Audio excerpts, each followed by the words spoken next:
Oh, Dave raised his hand. Thank you, Dave. We appreciate that because we were having a little sound trouble this morning. So good morning, everybody. In the interest of being mindful of everybody's time, we're going to just start off right away. So my name is Anik Jabot. I am the program manager for trade shows and food export here in the marketing and promotion team. And we're hoping to run through this webinar, take maybe about an hour. We scheduled it for an hour and a half in case you had questions or if things ran over a little bit. So with that, we're hoping that this information will give you a broader perspective on what opportunities you have available by being in both the Taste New York program or the Grown and Certified program. With that, I have a few housekeeping rules. All of you, the participants, are muted by default. You can turn off your camera if you would like or leave it on. That's completely up to you. And we do have the opportunity for questions at the end, as I mentioned, and there's a Q&A section. And so we will be working on that. And just to make everybody aware, we are recording this presentation.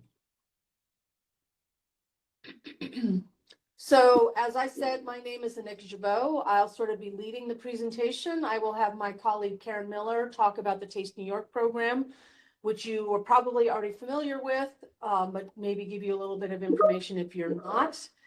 In addition, Jessica Brooks is going to be program manager for New York State Certified, and she'll talk about her program. There's a chance you're in Grown and Certified and don't really know about Taste, or in Taste and don't really know about Grown and Certified. We also work collaboratively with other organizations such as Empire State Development. We work heavily with Food Export USA, the National Associations of State Departments of Agriculture, known as NASDA. We also work with the New York Small Business Development Centers across the state, USDA Foreign Agricultural Services on foreign exports to get, or domestic exports, getting them exported to foreign countries, and USDC in the commercial service unit. Here's just sort of a quick overview, excuse me, of our agenda. So we're just going to go over some basic trade show fundamentals. We're going to talk about the schedule that we sort of have that we do on an annual basis. Again, we're going to talk a little bit more in depth about the Taste New York program, the New York State Grown and Certified program, and give you a little bit of information about the food export and the opportunities there. We're going to show a little bit of a deep dive into the primary shows, 5 of the 7 we have on our schedule, as well as the best practices, sort of give you an idea of how you can calculate your return on investment. Again, these are just sort of ideas of how you could sort of look at things if you're trying to determine if a show is good for you. So trade shows do matter. There was a time during COVID when people pulled back, of course, from attending in-person trade shows. They are back up. The numbers are starting to return to pre-pandemic numbers. And a lot of industries do prefer the face-to-face. There's a lot of information you can glean, a lot of networking you can get from the face-to-face. And in addition, if you are looking at the export market, a lot of export buyers and distributors really prefer the face-to-face, and they feel like you're making that effort to meet with them face-to-face, and that is a stronger connection for them than just emails and digital. Of course, there can be a lot of follow-up digitally if you meet them at a trade show. But here on the slide, it shows you some of the key benefits, gives you a little bit more detail. So here's sort of the overview of our calendar. Coming up in the next couple of weeks is the New York Restaurant Show. If you are looking at breaking into the food service industry, or you already are in the food service industry, I highly recommend this show for participation. We have a pavilion with a number of participants from Taste New York and Grown and Certified. And this show is relatively inexpensive for being at the Javits. And that is because we work very closely with the show management. You pay for the show. This year it's $1,800 for your space. You get like a micro booth. So it's not the same as having a full 10 by 10. It's a smaller space. but it's branded Taste New York. We have a very prominent sign, and we pay for lead scanning for you. That's part of the benefit of being in our pavilion for this particular show. So that might be something to consider. We do have like 2 spaces left, maybe 3, somewhere around there. If somebody's interested, you want to reach out to us right away so we can get you connected for the show. We follow that up in chronological order with the National Restaurant Association show, which we do every year. It's in Chicago. It is the only 4-day trade show that we do in our calendar lineup. Most of them are 3 days, some are 2, some are 4. And that show, again, is a food service oriented with a number of buyers, foreign buyers at that show. For the National Restaurant Association show, we have a large pavilion. We take individual companies. We take only a few, and that's by application. We will be sending out the application for those spots, and then we go through, we balance out the opportunity. Because we pay for the booth completely, you get that opportunity once. And so you want to strategically think about when that's the best time for you to be at such a large trade show. It is the largest food service trade show in the country. We follow that up with Summer Fancy Food. That's also at the Javits Center. Many of you are familiar with that show. Again, that one, we have a whole aisle that is New York product. And again, it's branded Taste New York, and we do a rebate. Both the National Restaurant Association and Summer Fancy Food and America's Food and Beverage, Global Produce, those 4 are all eligible for branded funding if you are looking at the food export arena. So if you're doing Summer Fancy Food and you're using food export funding to help pay for your booth, you cannot get the rebate from the state. But if you are not, then you can get the rebate from Taste New York. We then move on to the Great New York State Fair, which happens at the end of August and runs until Labor Day. And that is another free opportunity where you get to sell direct to consumer. So this is a direct to consumer environment. And so you get 4 days maximum that you get to sell directly to consumers. We provide you the booth, the table, the chairs, electricity, Wi-Fi to do your sales. We have refrigeration, wash sinks, and some limited storage for you.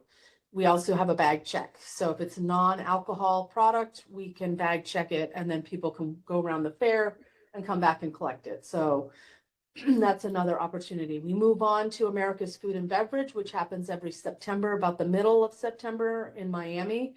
And that one is a heavy export. So there's a lot of foreign buyers at that show. There's actually more foreign buyers than at the National Restaurant Association show. And that show is a 3-day show. And again, we provide free booth space if you're in our branded section.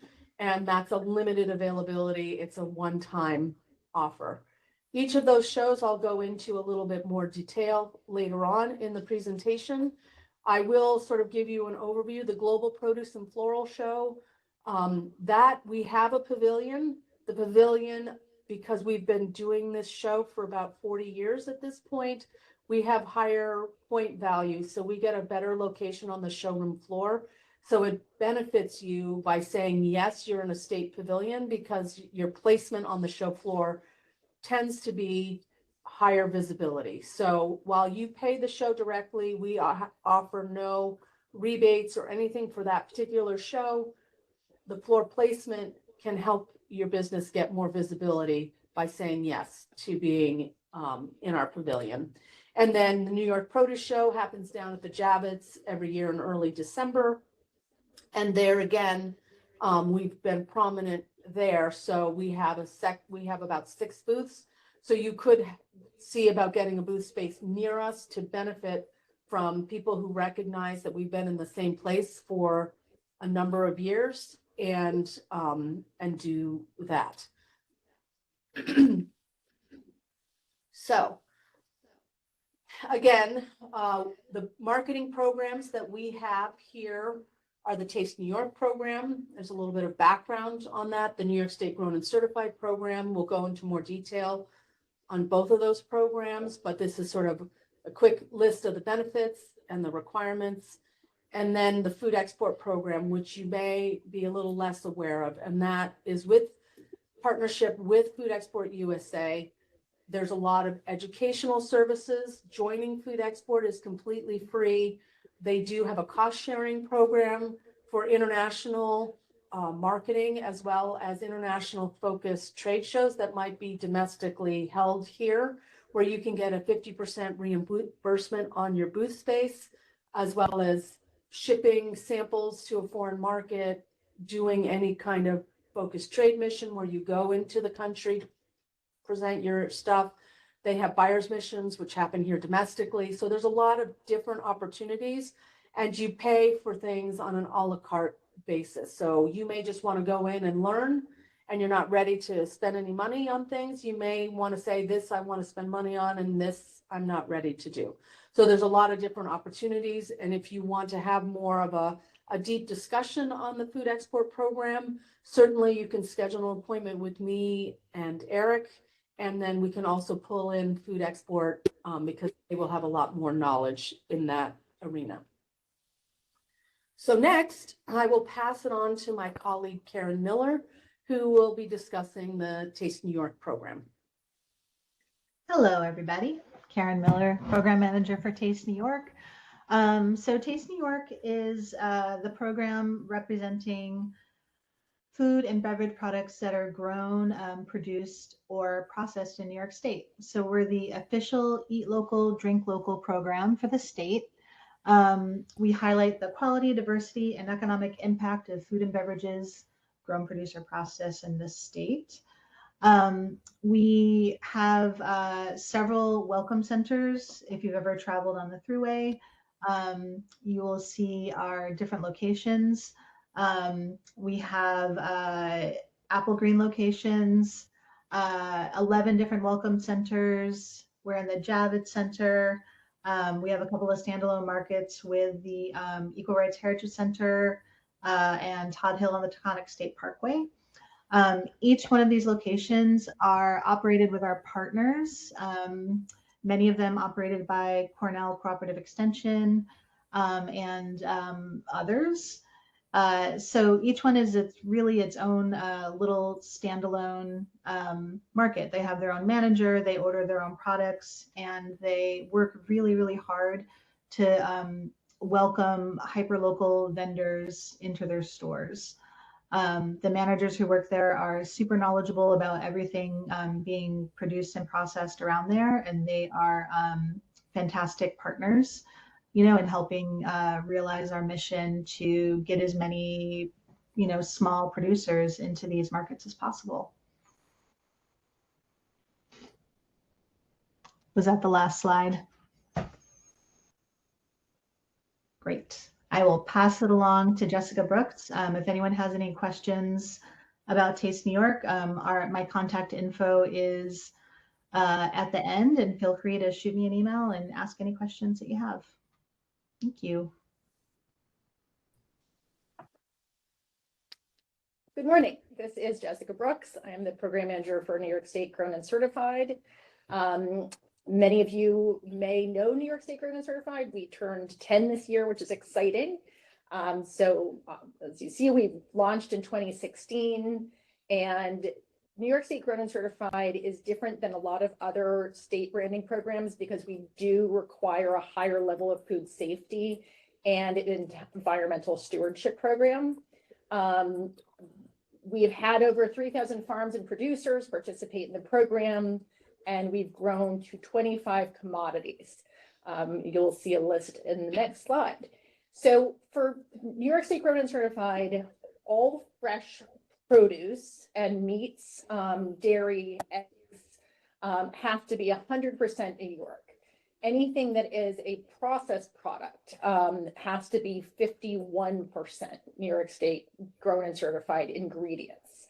So if you are making a jam, the fruit must make up at least 51% of those ingredients as compared to the sugar or sweeteners, unless you're, of course, using maple syrup or honey. Certification requirements, such as food safety audits, must be kept current to remain active in the program. We also require an annual product formulation statement that just lets us know that your sourcing has remained consistent or if there are changes that is indicated.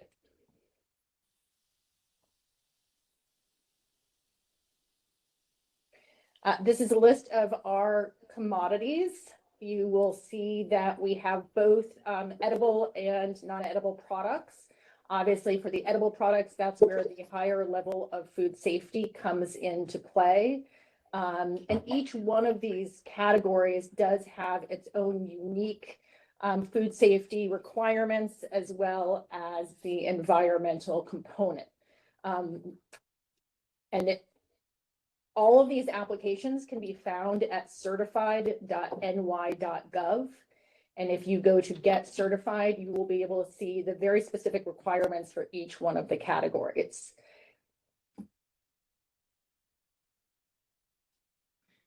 So why join New York State Grown and Certified?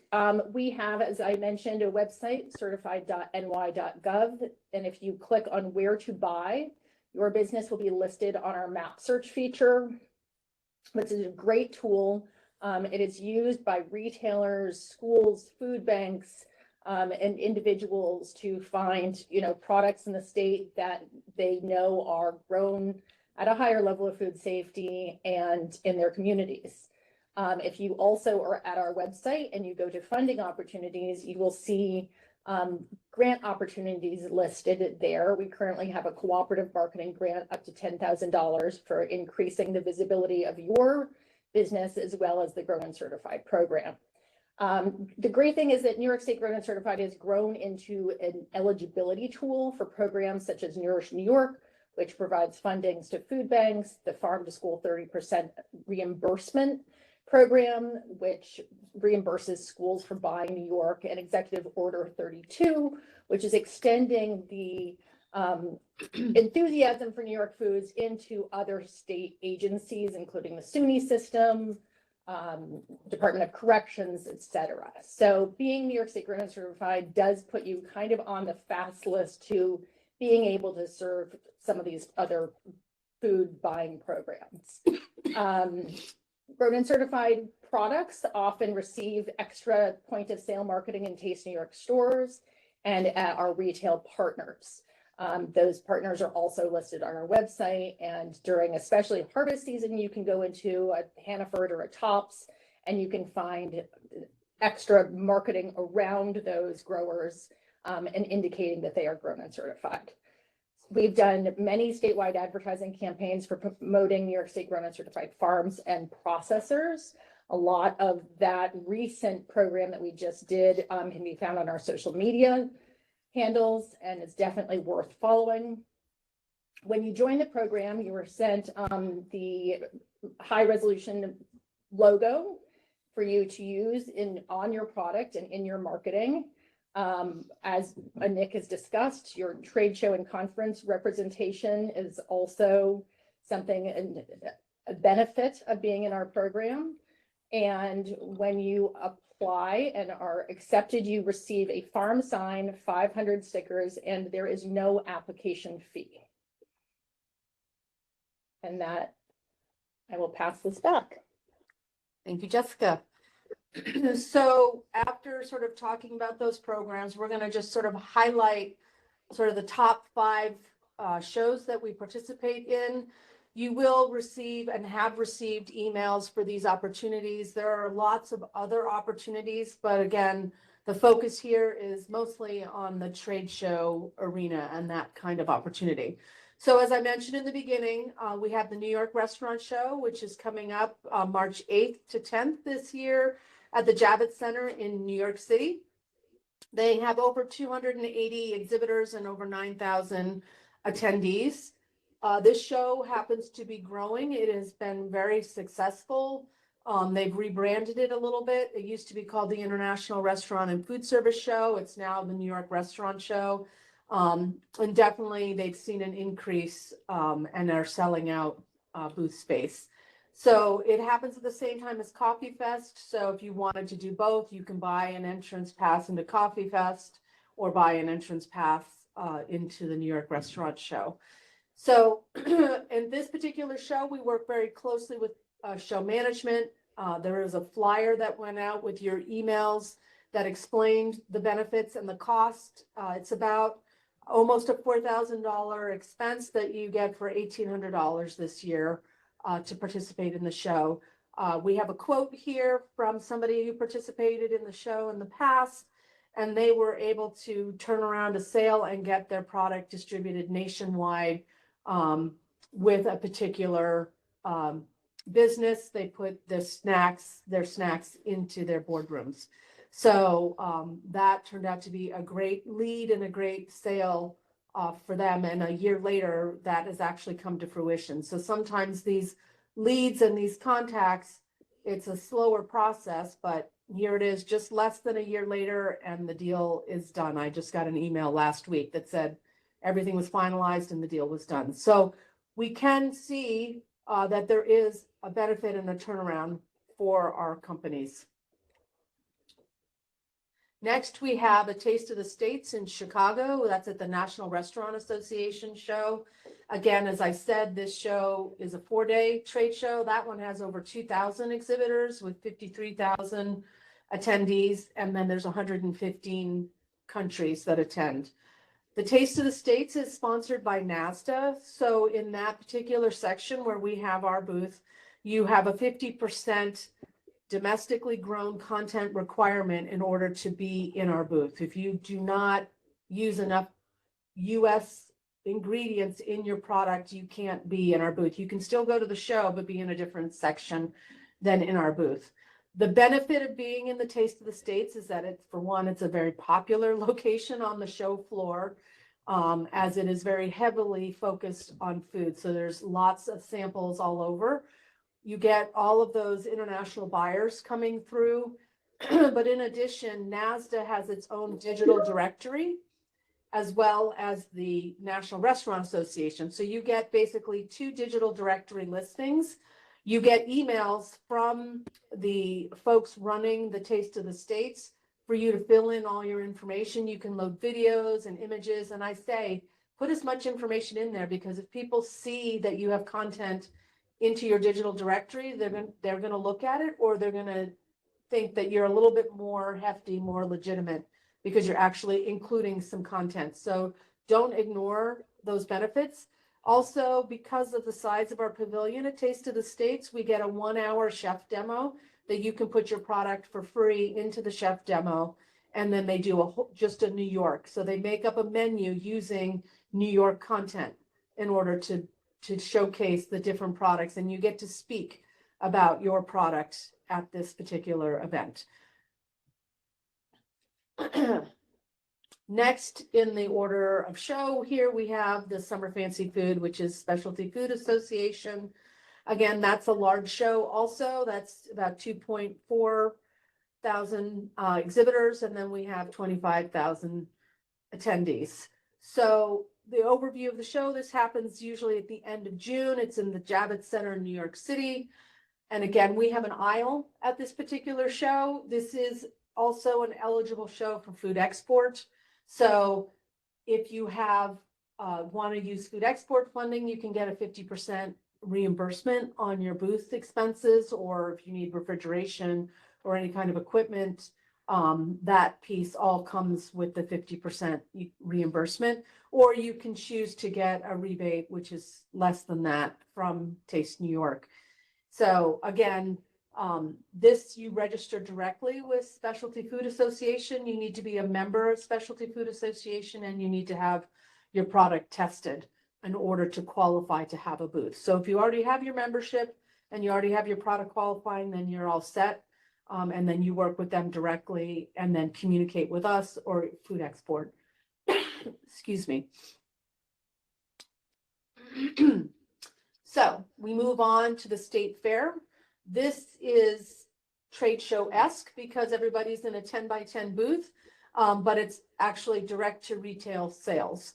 So you have consumers walking through the fairgrounds. There's 30 to 50,000 attendees per day, depending on the weather, the concert schedule, what's happening, the promotions that day. We have 12 exhibitors per day, and we rotate on a 4-day basis. So you can get up to a maximum of 4 days. You may only want 2 days, depends on how close you are to the fair and how you want to work it for your business. Again, this is a free opportunity. We offer you the internet, the table, the chairs. We have electricity for you. We have washing stations, and then we do a whole host of promotion around the vendor marketplace.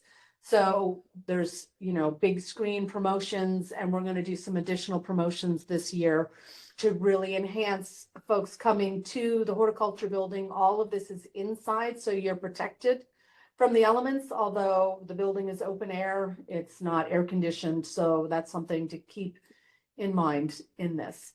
There's a little bit more requirement for paperwork going to the state fair because it's on state land. So you need to make sure that you have those items in place in order to be at the state fair. Next, we have a Taste of the States at America's Food and Beverage Show, which is in Miami in September. Excuse me. So we have over 900 exhibitors. That show is also growing, and about 10,000 attendees. Excuse me. And about 120 countries. So this is a little heavier on the export and foreign buyers attendance. So we have a space for 4 different New York companies at this particular show. Similar to a Taste of the States in Chicago, we pay for the booth space, the branding, the carpeting, all the accoutrements that go with the booth. And you just need to pay for your travel expenses. That's your hotel, your travel, and your meals. And then if you have cold items, either frozen or refrigerated, you have to ship them to the show, but we take responsibility once they reach the show. So the bulk of your expenses are covered there. Again, with all of these shows that I'm mentioning, except for Summer Fancy. So the New York Restaurant Show, A Taste of the States, Chicago, and Miami, we do pay for lead scanning for you for those shows. So you don't have to take on that expense. It's another way that we can sort of help with that. We do not do that for Summer Fancy Food. Instead, we offer you a rebate. So again, here on this slide, we have another quote from one of our past participants. Again, these opportunities, one-time opportunity, because we're paying for you to be there for all the expenses related to the show. And that would be the last show that we sort of have the in-depth information on. So licensing requirements and other requirements. So if you're in a New York-based show, you need to have an active processing license of some kind. So you have either a home processor exemption. It's not a license, it's an exemption that you've received from the food safety unit here at Ag and Markets, or you have a 20C processing license, or you're using a co-packer who might have that. You could be processing under a USDA. So we would need that. And if you're alcohol, then State Liquor Authority licensing, if you're New York based. If you're going to one of the national shows, so that would be like Summer Fancy Food, I would highly recommend that because it's a very large and nationally oriented show with foreign buyers. Or any of the Taste of the States shows, you can attend Summer Fancy if you chose to, but I would not recommend attending if you have a home processing licensing exemption, because the home processing exemption does not allow you to sell your product outside the state boundaries of New York. And the worst thing you can do for your business is say, I want to be at a trade show that has national buyers, and somebody says your product is the bomb, I'm in California, and you have to say, oh, I can't sell it to you. So you want to be at that show when you're ready and able to sell to somebody in California or overseas. So in the national shows, again, it's the 20C processing license. It's a USDA permit and local state liquor authority licensure. At the New York State Fair, as I mentioned, because it's a slightly different animal, it's on state land, there are additional requirements with your certificate of insurance and liability. You have a $1 million liability plan that you need to have on your insurance rider. So there's some additional paperwork that is associated with being at the New York State Fair. And then, post-event, we do follow-up surveys. We really need those surveys to be filled out because that allows us to then say to management, this is the benefit. We had this person participate under our program. They were able to make sales that went across the country and expand, double or expand at some ratio their business, their sales, and grow their business. And they're still here in New York. So that has helped overall everybody. So we do ask for that. We do take feedback. If something worked really great, something didn't work so great, let us know, because we want to tweak these programs because they're here to help you expand and grow your business to the extent that you want to. So we did put in a few testimonials. So Red Jacket has participated in some of our free opportunities at both the Taste of the States in Miami as well as Chicago. And they have participated in the New York Restaurant Show and the New York Produce Show as well. So they've had a couple different angles, and they go consistently to the Global Produce and Floral Show because they also, in addition to their juices, do have an orchard and grow apples on their orchard. So this is just some information about how they found these opportunities beneficial to them. They're one-time opportunities. The idea is that you can try the show and see if it's good for you, maybe figure out if this is going to work, and then you graduate, as I like to call it, and get your own booth going forward.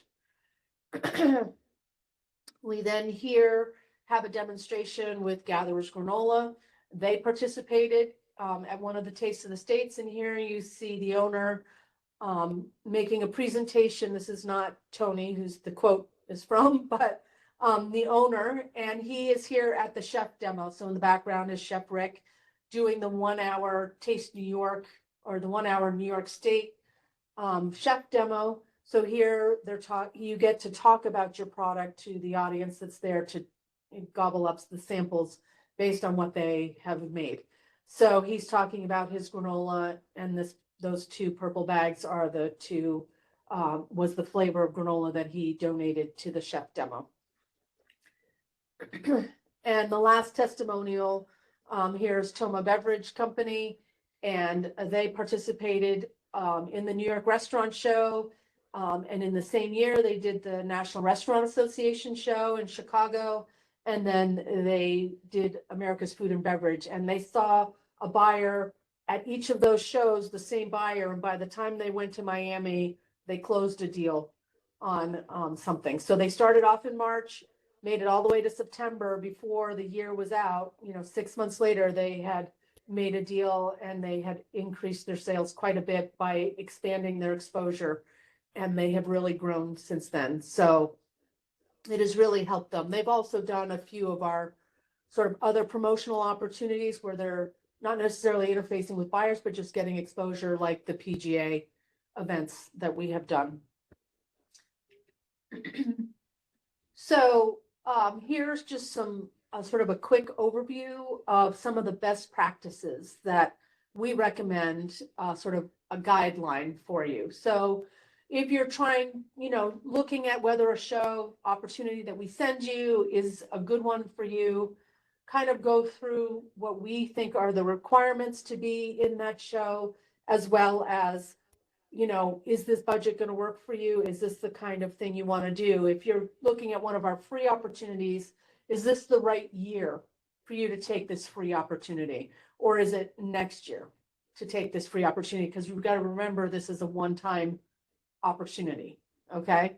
So then during the show, you want to be actively engaged. Most people are offering samples of some degree in order to attract people.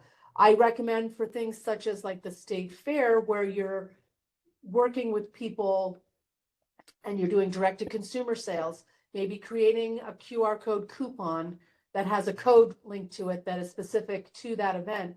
So you can know if your sample turned to sales, or if they bought something at the fair and then they went to your website and bought more later, then you can tie it to the exposure you had at the state fair.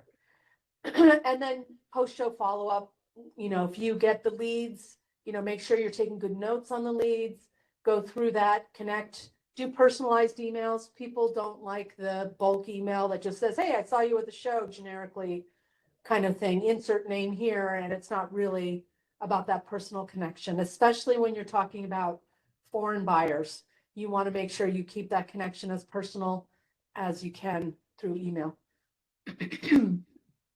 So with that, we wanted to provide you some framework to sort of get thinking about how you could calculate your return on investment when you're at trade shows. Now, granted, every business is slightly different.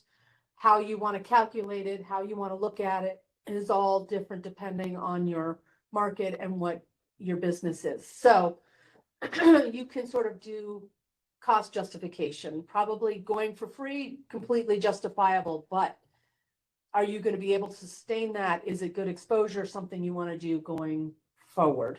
So you do a performance evaluation and you sort of figure out your budget allocation and how much it's going to cost you to do these different events and how much time it takes from being on the production line or supervising the production line and that kind of information.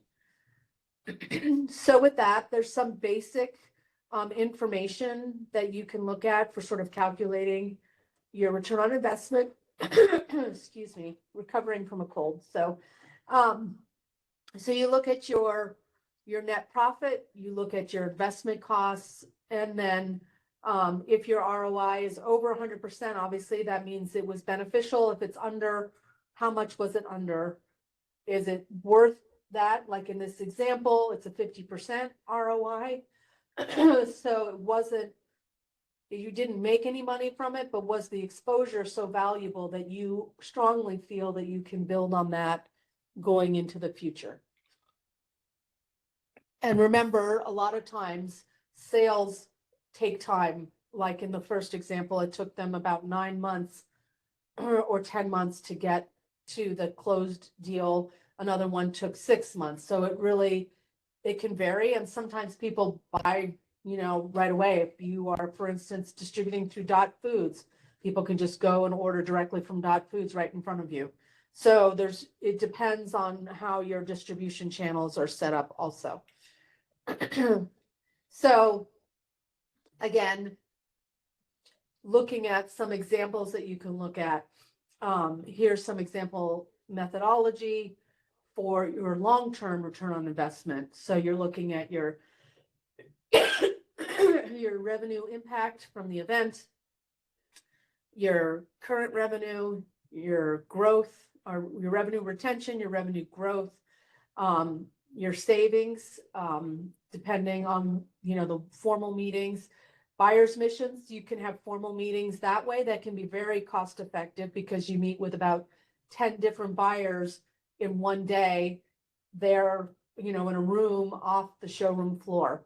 So sometimes, like at Summer Fancy Food, the buyer's mission is 2 days before, so you're not having to impact your ability to be at your booth.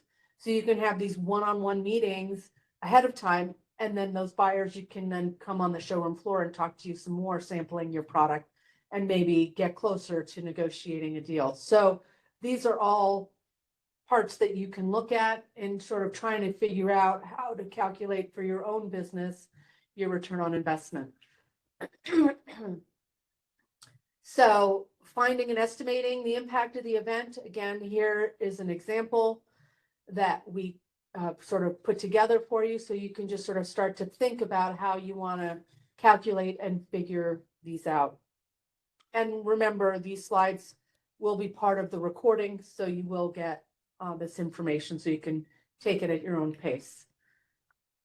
And again, value of costs for formal meetings versus marketing, value of your qualified leads.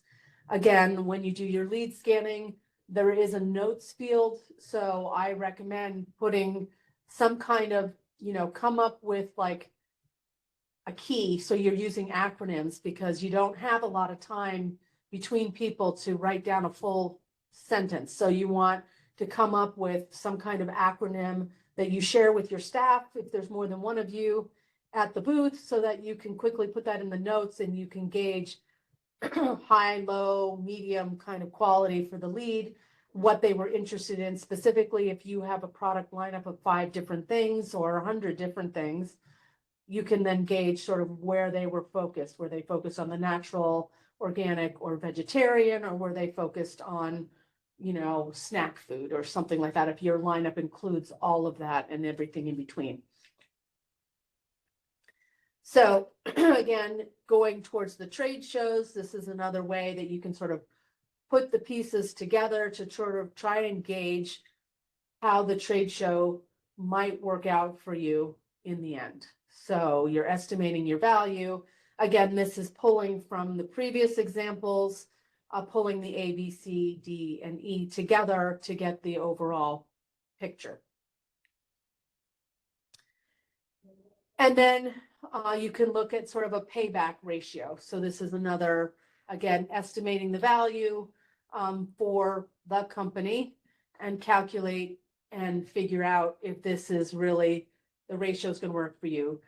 The sort of average that we came up with our research, which came from the trade group, as you can see in the bottom corner, many of this information came from them. Most of the time you're looking at a 2.26 or higher payback ratio in order for it to be worthwhile. However, every industry is slightly different. So in this example, we've calculated there's a 2.65 instead of a 2.26. So it's higher. So that means it was definitely beneficial. But again, your industry, your product, that much better. This is just sort of a template guideline to give you some ideas of how you could start looking at calculating your return on investment.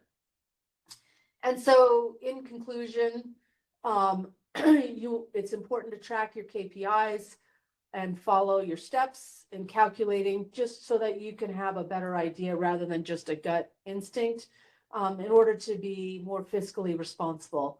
It also helps you if you're going into the branded program for food export, because when you apply for the branded program, you have an application and you're going to say, I want to go to this trade show. I want to send product to this country. I want to do these things on my website. I want to do a digital ad and a paper ad and those kinds of things. And you can then have a better idea of where your funds are going to go to these projects, and then how they might help increase your sales and to what percentage based on what you're seeing in these calculations. So it can help you have a little bit more accurate information in your overall application for the branded program.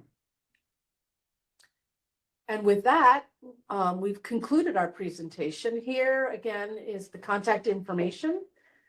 So this is the group of us with our commissioner at the National Restaurant Association in Chicago. And so I'm Nick Jabot, as I mentioned, program manager for trade shows and events. Karen is the program manager. There's her contact information. She's for Taste New York, and then Jessica Brooks for the New York State Grown and Certified program. So now we open it up to any questions that folks might have. If you want to take the time to put your questions into the Q&A, and we will do our best to answer. If we don't know the answer, we will research it and get back to you.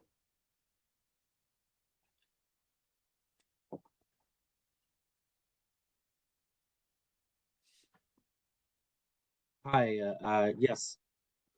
Nick, this is Eric. I see we have a question in the Q&A regarding grown and certified. Okay. They say that their milk has the stamp New York State certified. Are they eligible for the stamp New York State grown and certified? I think that's a question regarding program requirements. They say that they received the stamp a few years ago. Maybe it is just outdated.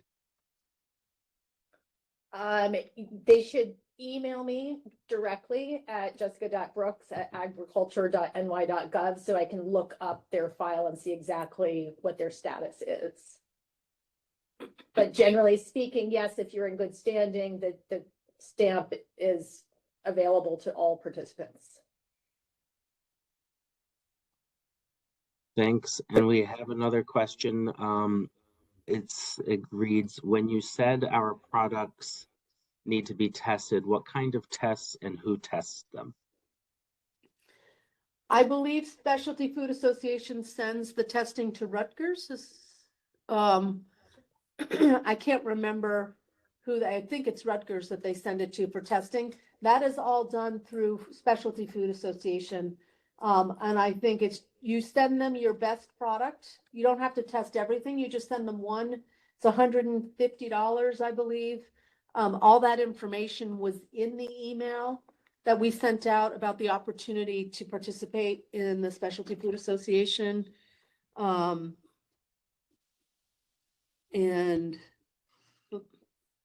so we're just looking it up on their website. It gets sent to Rutgers Food Innovation Center. And so they have a whole relationship with them for appearance, ingredients, labeling, packaging, product appearance, quality, or overall quality and taste. So that's the categories that they look at. But once you have one product qualifying, your company is in. So you never have to test a product again thereafter. Thank you. We also have another question that came in. Any idea what level of national shows buyers typically require SQF or third-party safety audits? I don't know if there is a percentage to that. And basically, when you're talking to a buyer, they would bring up those questions to you if that was something that they required on their end. And they will certainly, if they require it and need you to have it, they will tell you before they move any further. And if you say, I don't, then they're going to say, I need to work with somebody who does.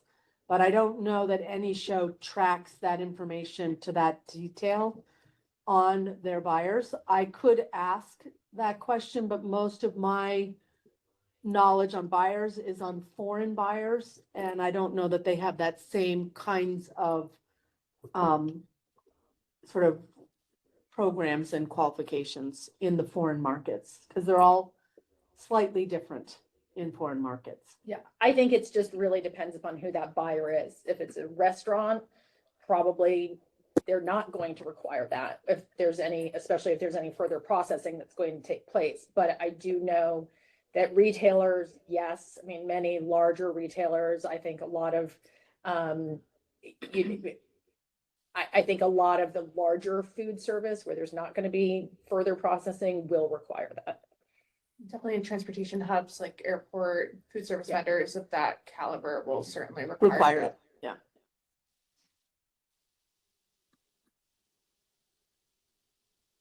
It's good. I see a couple of questions that have come in. One is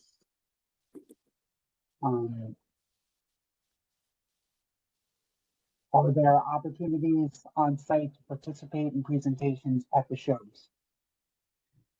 So, yes, for the Taste of the States at both Miami and Chicago, we have a 1-hour chef demo, which is all New York product that is showcased. So the chef, basically you fill out an application and say, here are the products or product I want to submit to the chef demo. The chef then looks at all the stuff from New York and comes up with a menu. So they might do yogurt parfait with a strawberry lemonade reduction drizzle on top. I'm just sort of making this up, with the granola and the red jacket. And then we are the biggest producer of yogurt in the country. So you take that, you put it together, and he's made a little something with New York product. So you would be able to be up there if you were the yogurt producer, if you were the granola maker, or the juice that was done into a reduction and drizzled on top. So you would get to speak about your product, your company, briefly, And then people would get to taste your product, and then you would say, I'm in booth number whatever, so people could go and talk to you in more detail. Another question that came in is, when does the application go up for the New York State Fair? We are hoping to send out the application at the end of this month, early March this year. Great. Another question came in. Is there refrigeration available the evening before for New York State Fair? Is there refrigeration before, at the beginning of the state fair? Is that what you're saying? Yeah, So we do have refrigeration at the state fair. We set up starting on Monday, and the show opens on, or the event opens on Wednesday. So really, the refrigerators come in on Monday. So then we start setting them up, plugging them in, and getting them up to temperature. So you could, in theory, bring your refrigerated product to the fairgrounds on that Tuesday, but it depends on how much product you're bringing, because if you are an individual that is, your time slot for you to sell to consumers is at the end of the fair, you can't bring your stuff before the fair opens, because other people needing refrigeration are going to need the space. So it's certainly something you would want to talk to us about, so we could figure out how best to get that to work for you. But we do have refrigeration at the state fair. Hi, Nick. We've got a few more from the Q&A portion, like in the WebEx function. I'll start with one that reads: we purchase varietal raw honey from New York State from a New York State beekeeper. Does he need to be certified, or can we apply for the grown and certified? We bottle and sell the honey. The beekeeper has to be certified. So all of your ingredients, I mean, it sounds like a processed product. All of your ingredients up to 51% have to be sourced from grown and certified producers. I mean, hopefully more than 51%, but that's the minimum. Thanks, Jessica. I've got another one here. It reads: if you are an established member of the Specialty Food Association, or SFA, do these preliminary requirements still apply?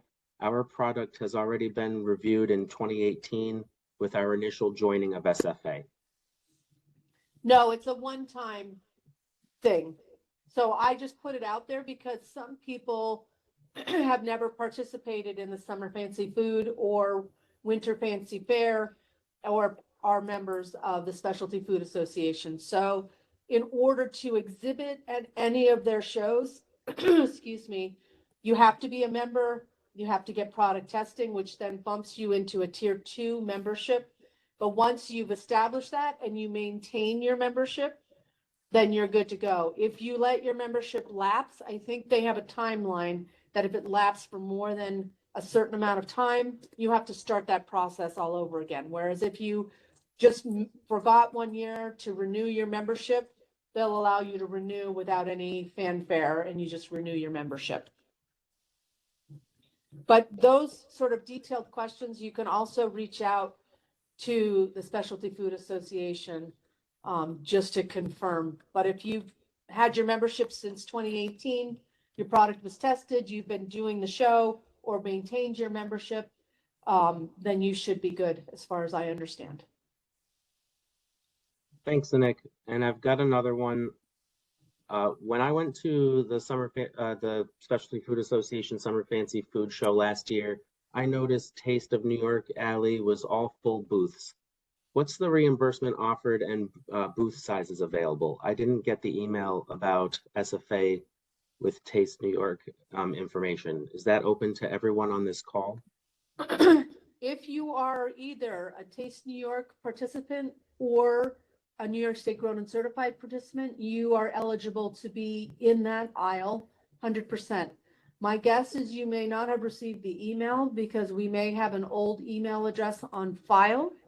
So I would reach out to the Taste New York team to make sure that your profile is all up to date and they have the correct information. So I would start there. We do, if you are in our aisle, Specialty Food Association allows us to do half booths. Those are 5 by 10 space. So the standard booth size is the 10 by 10. If you're in what they call our pavilion, which is really, I call it an aisle because it's really an aisle, you're allowed to do a 5 by 10, but there has to be 2 companies willing to do it. So if you say, when you register, I want to do a 5 by 10, they have to wait until there's another company that wants a 5 by 10 because they won't break up a 10 by 10 unless they have 2 companies taking that 10 by 10 space. So the reimbursement in the branded program is always going to be 50% of your booth expense if you are in the branded program. If you are not in the branded program, we offer a rebate of $500. If you do the full 10 by 10, the rebate is currently $1,000. Thanks, Nick. I think Doug's got a couple more from the chat. Thank you. Hi, it's Doug. Question came in. Is there a standard ordering platform utilized at the national shows? Our experience so far has been at gift shows, and they mostly utilize market time. I'm not sure I understand the question. Can you say that again? The question is there a standard ordering platform utilized at the national shows? Our experience so far has been at gift shows, and they mostly utilize market time. So are you talking about like a distributor? Because at the shows, you're negotiating with other folks, but so I'm not sure I know what market time is, but it looks like it's a wholesale distribution platform that you can pay to be part of. So basically, you're going to negotiate and research whatever platform works for you. So some of our vendors use Dot Foods. Some of our vendors use other distributors that they have created relationships with. So it's really up to you to sort of research it and figure out what's going to work for you. Okay, so I have a program-specific question for Taste New York. Okay. And the question is, how can we get our products into Taste New York locations for sales? I can answer that one. So for each Taste New York market with its own entity, so it would need its own application. You can reach out to the particular market manager that you're interested in, and they will walk you through the application process. You can find the contact info at tastenewyork.gov. And another question came in. Do you have any events in the pipeline for the World Cup? If so, how can we get more information about that? Event opportunities will be sent out by program staff when they're made available.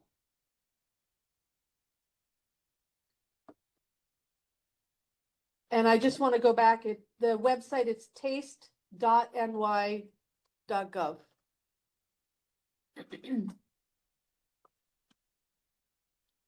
Also, it's about 11:30. We'll stay on if there's still questions. I have no problem with that. But if people feel the need to go, that's totally fine. It's your time.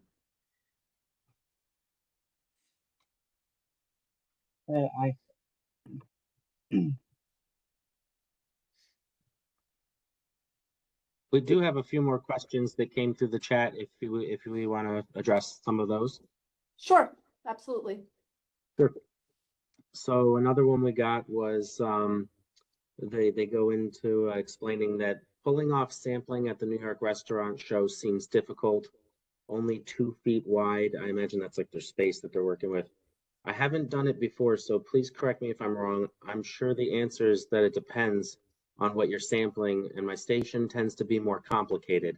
If you can't do sampling, how do you suggest best putting that 2 feet of space to best use? So I think there's a misunderstanding. It's called a 2 meter counter. So the counter itself, I don't know, 3 feet. It's Three, so you get two of those. So you have about 6 feet of counter, and it's only about 2 feet deep. It's not 2 feet deep. The New York restaurant show the same? Sorry, did you say New York or National Restaurant Association? New York restaurant show. Oh, so the New York. So, sorry, I take all that back. I got confused. The New York Restaurant Show, it's a 6-foot table. So you have a 6-foot table at standing height, and the table is about 2 feet deep, but it's wide. It's like a 6-foot wide table. So you can bring your own table behind you if you want, if you need a sort of a space behind you. You just can't put up a banner that's like 10 by 10 if you were normally a 10 by 10 background. Like in this photograph, that banner behind us is too big for the space you have at the New York Restaurant Show. So I've not had any vendors really have any trouble with the amount of space, and many of them bring like a regular folding table. They put it behind them, and then they have product there, and then they have a nicer display in front of them. And they might have a runner or tablecloth runner that they put over with their logo or something onto the front of their space. You can have like a pull-up banner that's like a meter board size, but you do get a full, like, just think of it as a regular folding 6-foot table is the space you get. Thanks. If The you next- need more, yeah, if you need more space than that, if you really need the 10 by 10, then you can purchase a full booth. That's a possibility if they have room. Sure. Another question we got is from a vendor that says they are currently in Taste New York stores, and they want to know how they can get into the shoptasteny.com website store.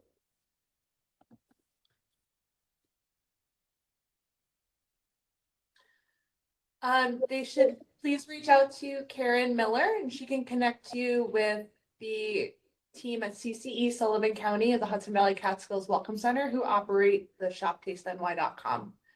It's an application process similar to working with the brick and mortar retail locations. Thank you.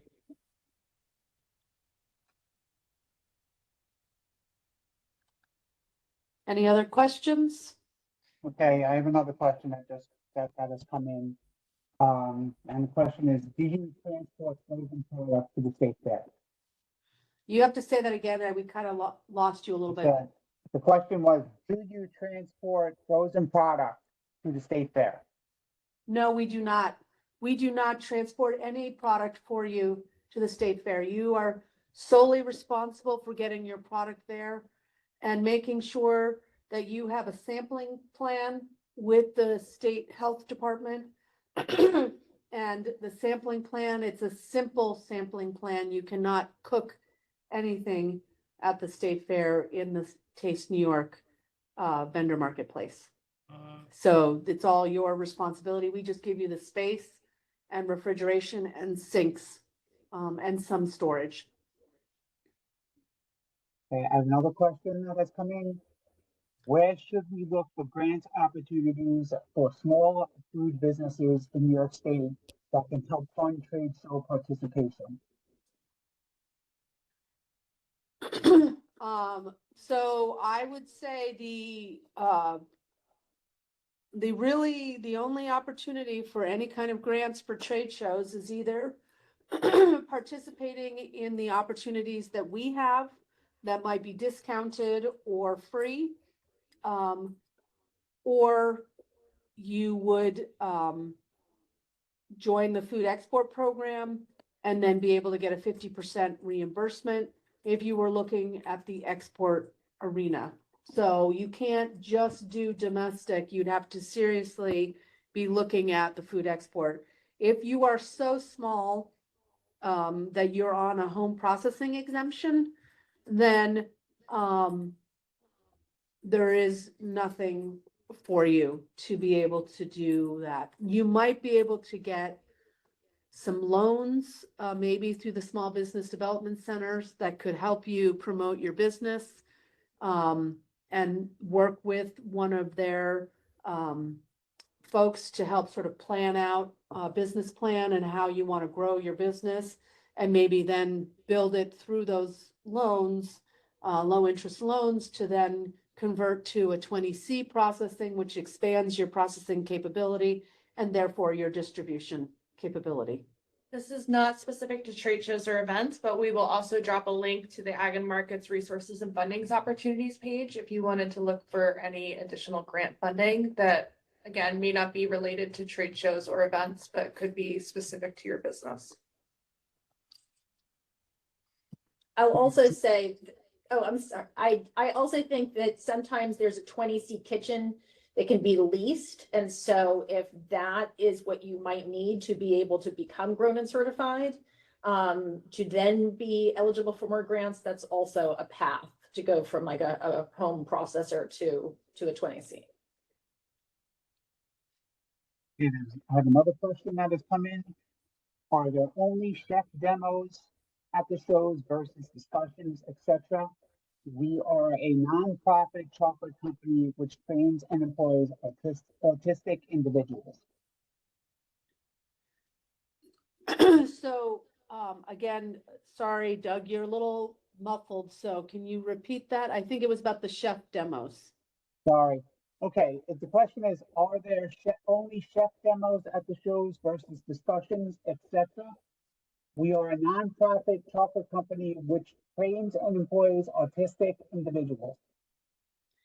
Right, so the chef demos at Taste of the States, the requirement to be in that section at those trade shows is that you have to have 50% or more domestically grown content ingredients. So chocolate is not a qualifying food product. So you would qualify if you're making the chocolates for the Taste New York program, and you would qualify if you're making those chocolates in New York, you would qualify for that program, and you would qualify for shows that do not require that 50%. So that would be the New York Restaurant Show does not have the 50% requirement. Summer Fancy Food does not have the 50% requirement. And I don't know about chef demos at those particular shows, because the chef demos that we have that are New York focused, you have to have that 50% minimum ingredients that are grown in the United States or Puerto Rico. Hi, Nick. We got another question too, and I believe this is related to food export, but I could be wrong. Someone wants to know if we can please clarify what is meant by a branded product. It's not branded product, it's the branded program. So food export, as I mentioned earlier, is a free program that you can join. If you're headquartered in New York, you would be considered in the New York group for food export. And in that free program, they have a bunch of educational seminars and resources, but they also have a la carte services. And one of those services is the branded program, which is a 50% cost sharing reimbursement for things such as qualifying domestic trade shows overseas, qualifying trade shows overseas, focused trade missions, buyers missions. Well, the 50% doesn't happen on those, but those are fee-based options that you can go for. So it's called the branded program. So you would fill out an application for the branded program, which has a fee, an administrative fee associated with the branded program. You would fill out the application, which says, here are the things I want to do. This is how much I think it's going to cost. And then the branded program would then you would be scheduled to get reimbursed if you made it into the program, 50% of those costs. So it's not a branded product, it's a branded program for food export. You can do grown and certified branding on your product if you're a qualified grown and certified program participant. And that's Jessica's program, and where she mentioned that they will send you the logo so that you can use it on your products, put it on your website, in different ways to promote that you're part of the grown and certified program.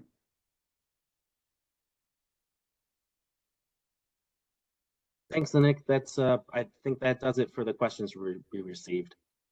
Okay, thank you everybody for participating, and I hope you have a lovely rest of your day. Thank you.